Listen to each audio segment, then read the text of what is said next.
Welcome students, hope you will be fine. आज हम पढ़ेंगे क्लास 7 एक्सरसाइज 2.7 का क्वेश्चन नंबर 2। लेक्चर स्टार्ट करने से पहले आप चैनल को सब्सक्राइब करें और बेल आइकन पर क्लिक करें ताकि नेक्स्ट आने वाली वीडियो की नोटिफिकेशन आपको मिल सके।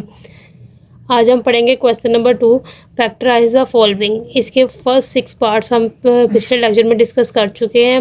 अब नेक्स्ट 6 पार्ट जो है वो हम इस लेक्चर में डिस्कस करेंगे। ये हमारे पास क्वेश्चन नंबर 7 हमें गिवन है। पहले हम इसको नीचे एक दफ़ा एज इट इज़ लिखेंगे। 3x square plus 6x minus 3x y square minus 6y square. ठीक है, हम इसको फैक्टराइज करेंगे। इसमें से हम जो देखेंगे कि सब में से कॉमन क्या आ रहा है, पहले हम उसको कॉमन कर लेंगे। जैसे कि 3 यहाँ पे कॉमन आ रहा है, 3 6 के जो है वो 3 के टेबल पे आता है। यहाँ से भी 3 कॉमन आ रहा है, ये यहाँ से भी 3 कॉमन आ रहा है, यहाँ से भी। तो हम 3 को कॉमन कर लेंगे तो अंदर हमारे पास बच जाएगा एक्स स्क्वायर प्लस 3 के टेबल पे 6 2 ऊपर आता है तो यहाँ पे 2 आ जाएगा और ये एक्स माइनस 3 कॉमन हो गया तो एक्स वाई स्क्वायर बच गया। और 3 2 का 6 होता है तो यहाँ 2 आ गया और वाई स्क्वायर। ठीक है, अब हम फर्स्ट 2 टर्म में से वैल्यू को कॉमन करेंगे। ठीक है, तो यहाँ से एक्स कॉमन हो जाएगा। इधर हमारे पास अंदर रह गया एक्स प्लस 2। ठीक है, ये एक्स भी बाहर चला गया। फिर यहाँ से हम माइनस कॉमन करेंगे और इन दोनों में से वाई को स्क्वायर कॉमन हो रहा है तो वाई स्क्वायर कॉमन हो जाएगा। यहाँ रह जाएगा एक्स माइनस बाहर जाने से अंदर का साइन चेंज हो गया और ये 2। ठीक है, दोनों में यहाँ पे x प्लस 2 सेम आ गया तो हम एक दफ़ा पहले लिख लेंगे x प्लस 2 और ये x माइनस वाई स्क्वायर। तो ये इसका आंसर होगा। इसके बाद हम करेंगे क्वेश्चन नंबर 8। क्वेश्चन नंबर 8 में भी हम पहले इसको एज इट इज़ लिख लेंगे जो हमें वैल्यू गिवन है। ठीक है, फिर हम इसको अरेंज करेंगे। ठीक है, 5x minus 5y minus 2x का स्क्वायर और प्लस 2xy। हमने इसको अरेंज कर लिया। अब हम देखेंगे कि फर्स्ट 2 टर्म में से क्या कॉमन आ रहा है। तो इन दोनों में से 5 कॉमन हो रहा है, 5 कॉमन कर लेंगे, ये बच जाएगा x माइनस वाई। और यहाँ से हम माइनस कॉमन करेंगे और दोनों में से क्या कॉमन हो रहा है, 2 और 1x कॉमन हो रहा है। तो यहाँ से 2 और x कॉमन कर लेंगे, अंदर बच जाएगा 1x माइनस बाहर कॉमन होने से अंदर का साइन चेंज हो गया, माइनस आ गया। 2x बाहर चला गया तो इधर y बच गया।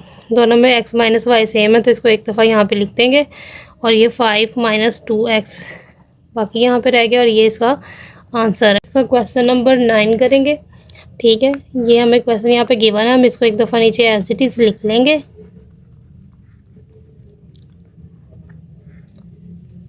फिर हम इसको अरेंज करेंगे तो ये 4x माइनस 12xy। ठीक है, एक्स वाली टर्म्स आ गई हैं। उसके बाद इन दोनों टर्म्स को सेपरेट लिख लेंगे। Minus 2 plus 6y। ठीक है, अब इनमें से देखेंगे दोनों में से पहले क्या कॉमन आ रहा है। तो इन दोनों में से 4x कॉमन हो रहा है क्योंकि 12 भी 4 के टेबल पे जाता है और 4 भी 4 के टेबल पे जाता है। तो इसलिए हम इन दोनों इसको कॉमन कर लेंगे। इसमें एक एक्स है, इसमें एक एक्स है, इसलिए एक्स भी कॉमन हो गया। तो यहाँ पे हमारे पास बच जाएगा 1। बचा माइनस 3, 4 के टेबल में 12 3 पे आता है तो 3x बाहर चला गया तो ये y। फिर यहाँ पे माइनस हम इन दोनों में से 2 को कॉमन कर लेंगे। ठीक है, क्योंकि 6 भी 2 के टेबल पे आता है और 2 भी 2 के टेबल पे आता है। 2 कॉमन हो गया, यहाँ पे हमारे पास 1 बच गया। माइनस बाहर जाने से अंदर का साइन चेंज हो गया तो इधर आ गया माइनस और 2 3 का 6 होता है, इधर 3 और ये y। तो ये दोनों में सेम हो गया। इसको एक दफ़ा यहाँ पे एज इट इज़ लिख लेंगे और ये 4x माइनस 2 आ जाएगा। ये इसके फैक्टर्स हैं और ये इसका आंसर है। ठीक है, इसके बाद हम करेंगे क्वेश्चन नंबर 10। क्वेश्चन नंबर 10 में हम इसको एक दफ़ा एज इट इज़ लिख लेंगे।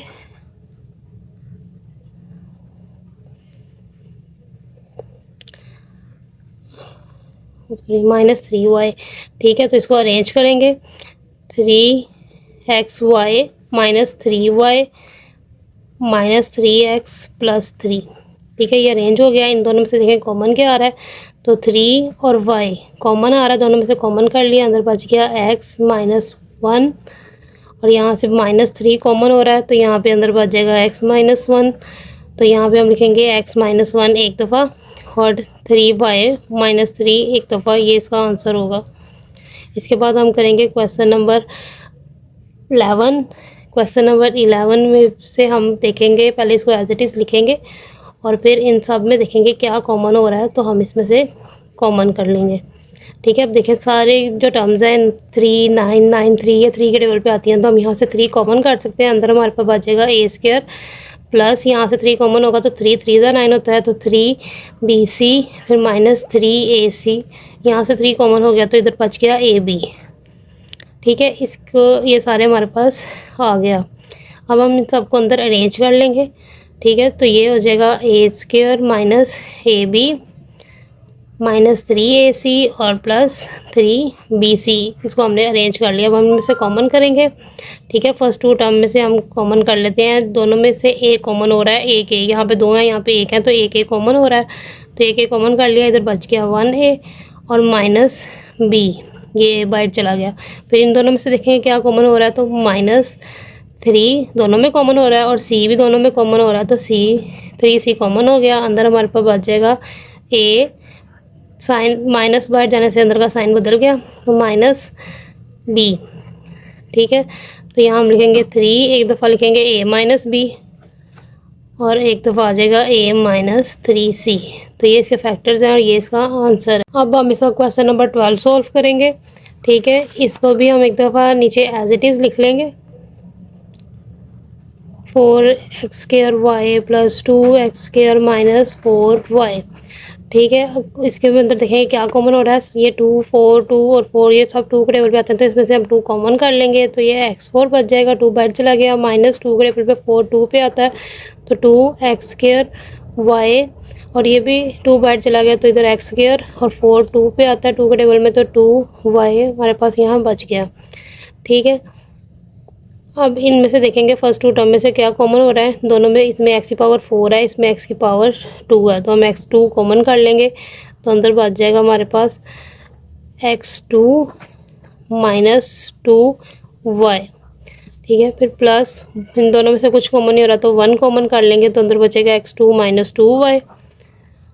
तो यहाँ हम 2 लिख देंगे। दोनों में x² माइनस 2y सेम है, तो यहाँ पे एक दफ़ा x² माइनस 2y लिख देंगे और ये x² प्लस 1। तो ये इसके फैक्टर्स हैं और ये इसका आंसर है।